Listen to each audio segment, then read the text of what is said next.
guys, I am so glad you came back to join me for another week of Sunday school. Hey, if you remember, we've been learning about Psalm 23. The first week we learned that God is our shepherd and he takes care of us. The second week we learned that God gives us rest. We took a quick break for Easter and Good Friday. Last week we learned about dark valleys, but that God is with us in those hard times. Today is actually our last week in our study about Psalm 23, and we are going to be learning about how God blesses us. All right, guys, go ahead and go grab those Bibles, come back and join me, and let's read through all of Psalm 23 together. Got those Bibles? Let's go ahead and read. The Lord is my shepherd, I shall not want. He makes me lie down in green pastures. He leads me beside still waters. He restores my soul. He leads me in paths of righteousness for his name's sake. Even though I walk through the valley of the shadow of death, I will fear no evil, for you are with me. Your rod and your staff, they comfort me. You prepare a table before me in the presence of my enemies. You anoint my head with oil, and my cup overflows. Surely goodness and mercy shall follow me all the days of my life. I shall dwell in the house of the Lord forever. All right, guys, we are going to take a look at another story in the Bible and see what it can look like when God blesses us. Guys, we are going to be reading the story of Ruth. The story of Ruth is about a woman who lost a lot, but God blessed her richly in her life. Okay, so I'm going to use this Bible because I think it does a really good job of explaining the story. And it's got fun pictures, because who doesn't like to look at pictures? All right, so let's go ahead and read. Ruth and Naomi. So guys, if you want to read this story in your full Bibles, I really encourage you to. The book of Ruth, you can read chapters 1 through 4. Naomi grew up in the promised land, which was also called Israel, but now she lived far away. She had a husband and 2 sons. Ruth was married to one of the sons. Naomi's husband and sons died. Not long after that, Naomi decided to go back to the homeland. Naomi told Ruth to return to her parents, but Ruth did not want to leave her. She loved Naomi so much. I will go wherever you go, Ruth said. Your home will be my home. Your God will be my God. So Ruth went with Naomi to Israel.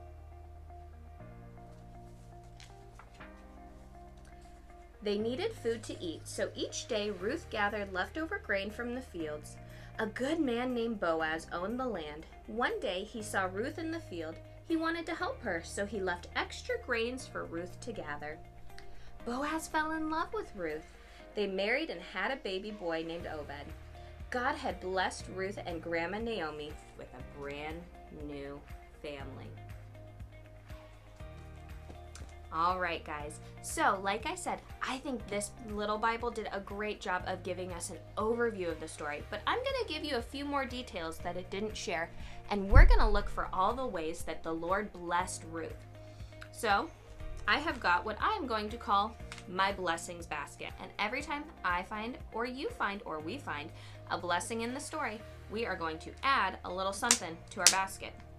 All right, guys. So, if you remember in the story of Ruth, her husband died, her father-in-law died, she and her mother-in-law were all alone, so they decided to go back to where Naomi was from, Israel. So the first thing we see in the story is that Naomi went to the fields to get some food. So we're going to add some blessings here, because the farmers would purposefully leave some crops behind in the fields for people who were poor or didn't have homes so that they could eat too. And that was absolutely a blessing, because if it wasn't for those leftover crops in the field, Naomi and Ruth would have been starving.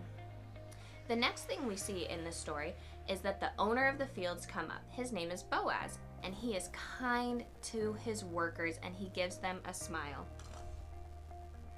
Now, a smile may not right away seem like a blessing, but a kind word or a warm smile can absolutely change someone's day. It was a big deal to Ruth that he was so kind to her. He could have been mean, he could have been rude, he could have yelled at her to get out of his field, but instead he was kind and he was gracious to her. We also find out that he told her to keep coming back. He didn't say, okay, you got your food, skedaddle, I don't want to see you around here anymore, go find someone else's food to eat. No, he said, keep coming back, keep feeding yourself, keep feeding your mother-in-law. He was such a blessing to them, guys. He really helped them survive. So, another thing that we didn't see in our little Bible, but it tells us when you read the full books in the full chapters, is that he actually stopped and gave her a full meal right then. He hardly knew her, he didn't know much about her, but he said, you're hungry and I'm gonna feed you. What a blessing to Ruth in that moment. So we find out that Ruth runs home and tells her mother-in-law Naomi about this wonderful, kind landowner she met and how he said they could keep coming back for food and how he was so gracious to them. After talking with her mother-in-law, she finds out that Boaz was actually a relative of Naomi's. Isn't that amazing?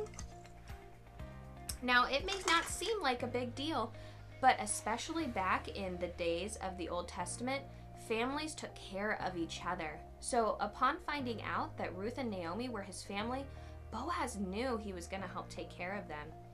He even agreed to marry Ruth. What a blessing after losing her husband and her family. And they go on to have a son. We heard his name Obed in the little Bible we read. Guys, he is actually the great-great-great-great-grandfather of Jesus. Look at how quickly our blessings basket filled up. All right, guys, I just want to encourage you as you walk through this next week, pay attention to the little ways the Lord blesses you.